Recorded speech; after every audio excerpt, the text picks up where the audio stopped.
Videos para el maestro. Historia, primer grado. Bloque 3. 23. Frontera y nación. La migración y las fronteras de México. Bienvenidos maestras y maestros de telesecundaria. Mi nombre es José Pantoja y hoy vamos a hablar acerca de la migración y las fronteras de México. ¿Las fronteras modernas pueden modificarse? ¿Cómo las fronteras pueden convertir en zonas de conflicto diferentes para una misma nación?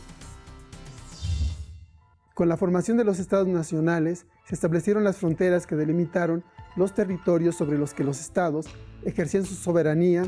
De ahí que los trazos fronterizos dependieron de la fuerza política, militar, económica de los estados. En algunos casos, la delimitación fronteriza tiene varios siglos, como el de Francia desde el siglo XVII, y otros que se realizaron recientemente, como el caso de diversas naciones africanas que se independizaron en la segunda mitad del siglo XX. Las fronteras de los estados modernos no siempre han respondido a la historia o a la vida social de los grupos en donde se trazan las fronteras, y al dividir territorios afectan a las poblaciones, separando y excluyendo a grupos que convivían y mantenían relaciones sociales, económicas o culturales a lo largo de la historia, o a la inversa. En ese caso se integraron a un estado grupos con distintas identidades nacionales, culturales y diferentes y en ocasiones contrapuestas. Así que la delimitación fronteriza puede convertirse en una fuente de conflictos sociales y nacionales, enfrentamientos bélicos y nuevas divisiones estatales. Un ejemplo es la división de Yugoslavia en el centro de Europa. Otro ejemplo son los conflictos étnicos, como fue el caso de Ruanda en África. El incremento en los intercambios económicos, sociales y políticos entre los países también puede ser una fuente de tensión y conflicto en las fronteras, pues al mismo tiempo que los controles fronterizos dificultan el intercambio, obligan a una mayor vigilancia por los gobiernos, pero el comercio ilegal y el traslado de personas se incrementa. Estos problemas se ven favorecidos por las desigualdades económicas entre países, pues las poblaciones con menos recursos tienden a moverse hacia los países económicamente más prósperos.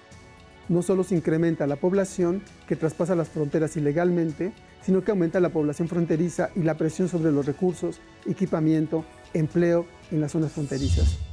En el aula y para el estudio de los conflictos fronterizos, se puede solicitar a los alumnos que formen equipos y que realicen una pequeña investigación en la prensa, en periódicos impresos o en internet, según sean las posibilidades escolares, para que identifiquen casos de conflictos fronterizos actuales y las causas de ellos. El profesor puede apoyar en la elección del tema y promoviendo la reflexión colectiva sobre el mismo. ¿Cuáles son los conflictos que vive México en sus fronteras norte y sur? En términos generales, las fronteras mexicanas se delimitaron en el siglo XIX. Algunos tramos se modificaron por el cambio en los cauces de los ríos, en que originalmente se fijaron los límites, o por una medición más precisa de la demarcación fronteriza. Por otra parte, el control fronterizo se fue incrementando a lo largo del siglo XX, con mayor rapidez en la frontera norte que en la del sur, y se explica por el interés de los Estados Unidos por regular el comercio de productos y de personas en función de sus intereses y seguridad militar a partir de la Segunda Guerra Mundial, mientras en la frontera sur el aumento del control por parte del gobierno mexicano estuvo relacionado con los movimientos militares populares en Centroamérica en la década de los años 70 y 80 del siglo XX. Las crisis económicas de las décadas de los 80 y 90 en México, así como la desigualdad social, fueron la causa de un gran incremento en la migración legal e ilegal de los mexicanos hacia los Estados Unidos.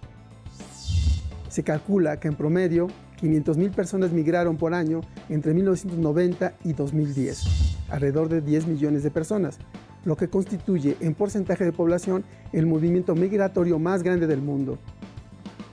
Además, a la migración mexicana hacia Estados Unidos habrá que agregar la de la población centroamericana y recientemente la haitiana, que llega a ese país a través del territorio mexicano. Los gobiernos estadounidenses han aplicado diferentes medidas para controlar la migración y mejorar la seguridad fronteriza.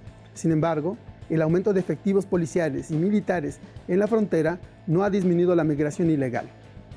Ha aumentado los problemas de seguridad en la frontera sur de México, tanto para la población mexicana como para los migrantes centroamericanos, por la intervención de grupos criminales y carteles del narcotráfico que controlan el paso y el traslado de los migrantes. Pero sin duda, Se tendrán que impulsar cambios económicos y sociales profundos que reduzcan los conflictos fronterizos cada vez más agudos por esas causas. Maestras y maestros, muchas gracias por su atención. Esperamos que les sea de utilidad para la práctica en el aula. Los invitamos a consultar el portal de Telesecundaria.